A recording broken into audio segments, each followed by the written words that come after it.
If you're trying to stop watching porn and you have a wet dream, you're going to have two choices.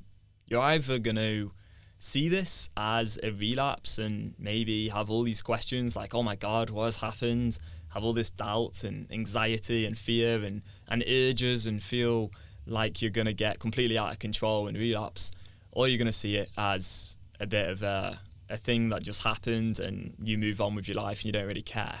So what I want to do in this video is just kind of break down my experience of having wet dreams, and I'm going to do that by sharing a bit of a personal story. So this is kind of dark. It was not a good time in my life, but back in 2019 I was in the deep depths of a porn addiction, and I remember this one night in particular. I was laying in bed with my girlfriend at the time, and I felt like I needed to release. I felt like I was gonna, I don't know, like I was almost like gonna explode if I didn't masturbate, and like something really bad was gonna happen.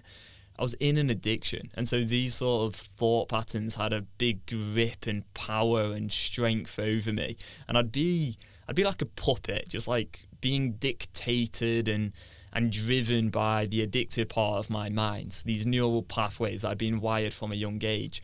And so when I'm laying in bed this night and I want to have sex, but my girlfriend decides that she doesn't want to have sex with me, I decided to masturbate in the bed next to her by looking at stuff on a screen. Now, I only did that one time, but I remember it clearly. And that was a bad time. I mean, that isn't a healthy behaviour. You know, doing that even on your own on a screen, to me, it's not really very healthy, especially if you're trying to stop watching porn and you're trying to overcome this problem.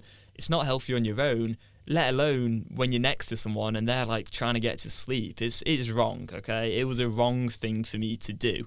Doesn't mean there's anything wrong with me. Doesn't mean there's anything wrong with you if you've ever done anything, you know, like that before yourself. But I was in an addiction, okay? And I'm not saying that to excuse myself, but I'm saying it because that's how I understand why I would act in such a irrational way. I didn't have a method, a tool, an approach, an education to put the rational part of my mind in control in that moment and see the thought pattern of I need to release right now as complete bullshit. Like, that wasn't true, you know? So I end up, you know, masturbating, relapsing, feeling pretty terrible afterwards, and then falling to sleep. So that was me back when I had this irrational belief that I needed to release when I was in the depths of a porn addiction. Let's fast forward. It's 2025 now, 6 years later. I'm in a totally different relationship, one that isn't built on the foundations of sex and my porn addiction, but instead is based on true connection and living in alignment with our values and trying to provide just goodness to each other's lives, I suppose. You know, communicating, asking each other how our days have been, reading books together, you know, going to the book club together, going to the running club together, and having a shared friendship group, right? Like, and going on nice holidays from time to time if we're very lucky and we've saved up a lot of money, things like that. You know, it's just a good relationship, right? It's very healthy and it's not built on sex, that's for sure. It's completely different. And let's look at the last weekend that I just had. So Friday night, I'm with my girlfriend, and for whatever reason, we didn't have sex, but I think I wanted to have sex then, and you know, it's fine, didn't really think much of it. You know, a few days go past, I stay at hers again on Sunday night. Again, I wanted to have sex. We didn't have sex that night. Now, I'm not going to make like a big deal out of it. It doesn't really matter to me whether we have sex or not. My understanding is at times people are going to be maybe tired or drained or stressed out. I'm okay if my girlfriend doesn't want to have sex with me every single time I want to have sex. My relationship in terms of how much sex I'm having is great, it's fine, it's not a problem.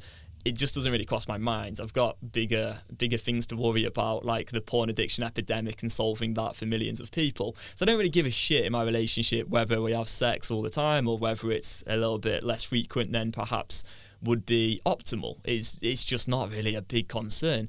And I say this because what happened on Sunday night is I went to sleep and I felt, I did feel this sexual desire, I suppose. Not necessarily compulsive desire, but I wanted to have sex. I had this maybe sexual energy, if you want to call it that, not to get all confused with the porn addicted neural pathways, but this sexual energy, perhaps horniness.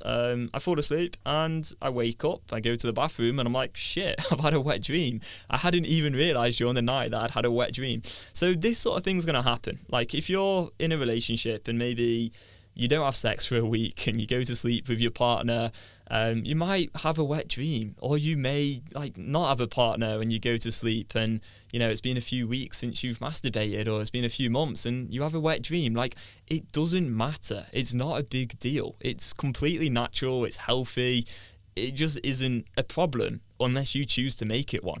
And the way in which you could choose to make it a problem is by letting the addicted part of your mind spin you out into a state of helplessness, a vortex of uncertainty, anxiety, overwhelm, confusion.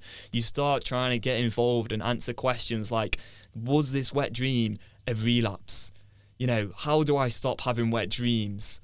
What's wrong with me? Is this okay? Is it natural? And then you start going on Reddit and asking some random people on the internet whether it's okay to have a wet dream or not. That is not the route to go down. What you want to do instead is go, okay, I know that wet dreams are completely natural, especially during my journey of changing my neural pathways and changing, how I deal with my desires. And if, like me, you choose to abstain from masturbation and you're not really that bothered whether you have sex or not, it's this kind of take it or leave it thing. It's great when you do have it, but it's also not the end of the world if you don't. You're probably gonna have wet dreams. That's fine. So if anything, the way I see it now is like a sign of progress, because I look back to me in 2019 in the depths of a porn addiction, and I'm there with this thought pattern that I need to release, leading to me acting in a very irrational, kind of strange way because I believed I had to release, and actually masturbating, that is unhealthy. That is not healthy sexuality. That was not a good choice. Whereas nowadays, if I, have an erection at night and I'm with my girlfriend and we don't have sex, the worst thing that's possibly going to happen is I have a wet dream, and that's really not that bad a problem. It just isn't. It's literally the worst thing that could happen to me. And I don't even care about that either. And the reason I say that's the worst thing that could happen is because I know with 100% certainty I'm in control of myself. I 100% trust myself. And I know that I am not going to get out of control and masturbate just because one night I don't have sex. I just know that the consequences of that choice are not worth it to me.